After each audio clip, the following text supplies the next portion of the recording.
He didn't feel like he deserved it. Gosh, you've chosen me. Even when he accepted, he said, I'm accepting this because what you've done, you are affirming the hopes of the world. You're not affirming me, what I've done, but you're affirming the hopes, the dreams of the world for peace, for unity.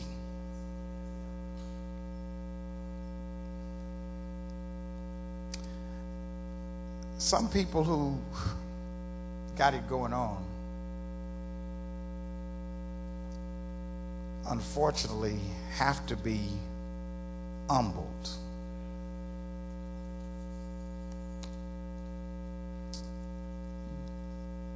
They're rich, they're famous, got a lot of money,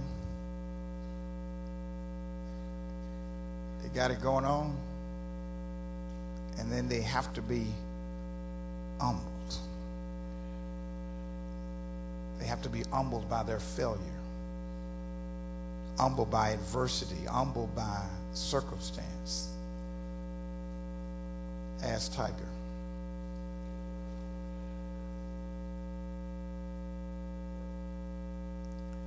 $100 million they say he made this year, and now he won't come outside.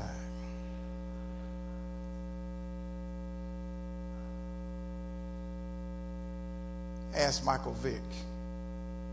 At one time it signed the most lucrative contract in the NFL. Now he had just hoped somebody would sign him. Someone said this, it's no great thing to be humble when you are brought low.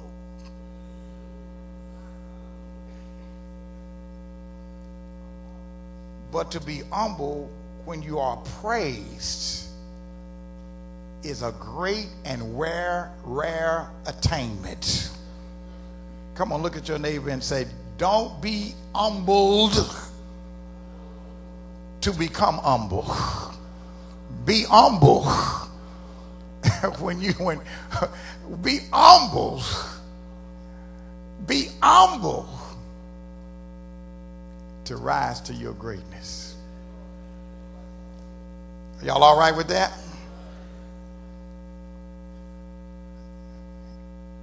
Proverbs 29:23 says, a man's pride brings him low, but a man of lowly spirit gains honor.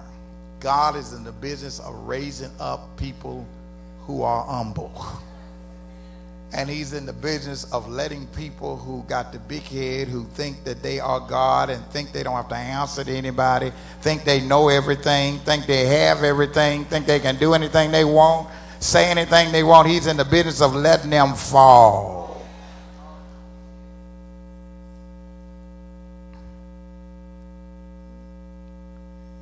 That's the insight we get from Mary.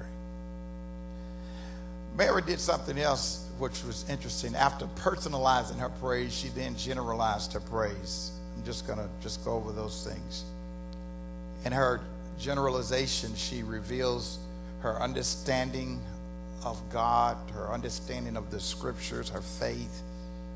Listen to her through the rest of the scriptures. I'll just say,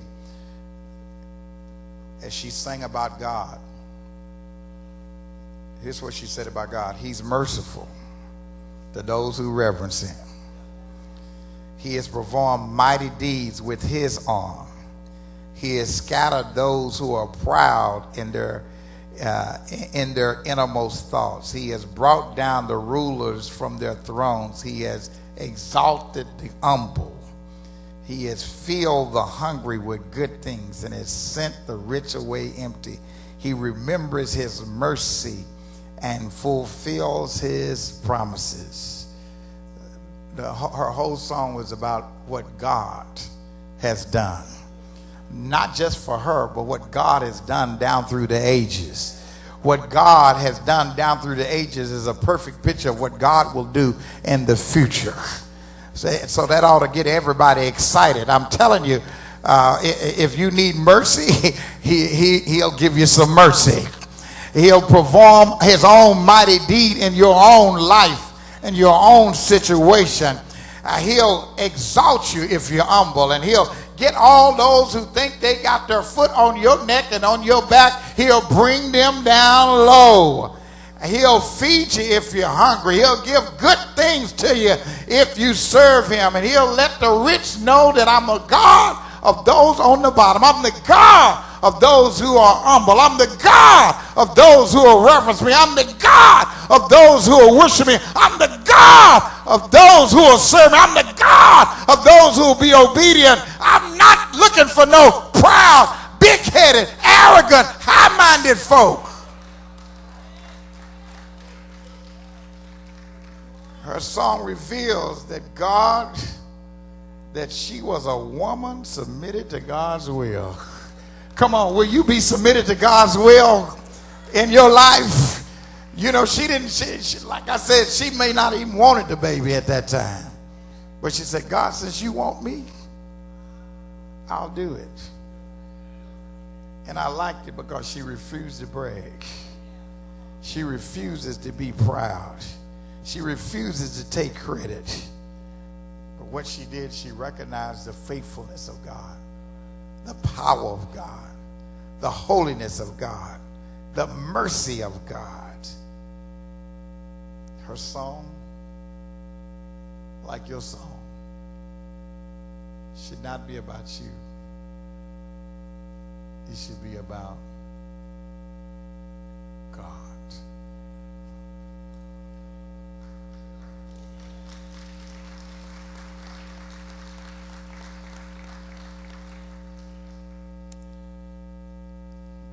Someone asked Francis of Assisi, who was the founder of the Franciscan order back in the 1200s.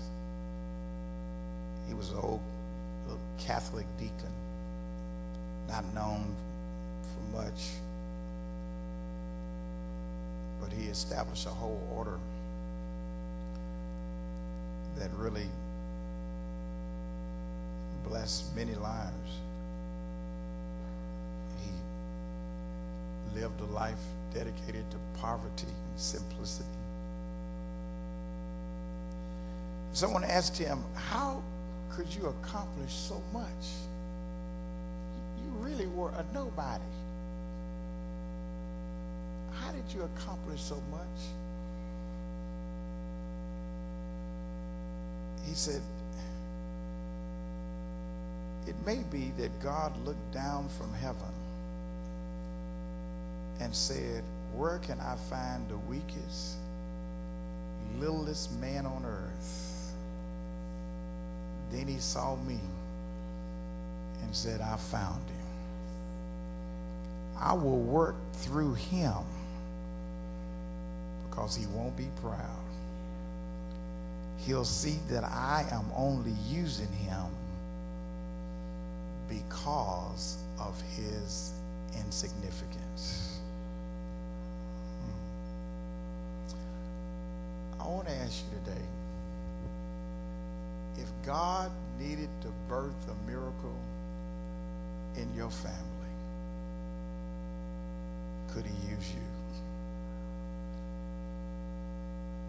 If God needed to change the course of things on your job, could he use you? Could he see the humility in your heart? The willingness to serve him and praise him no matter what you attain or accomplish?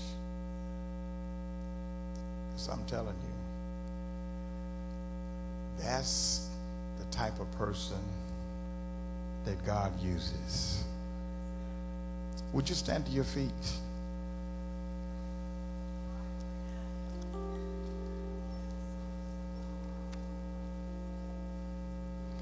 I want every head bowed, every eye closed.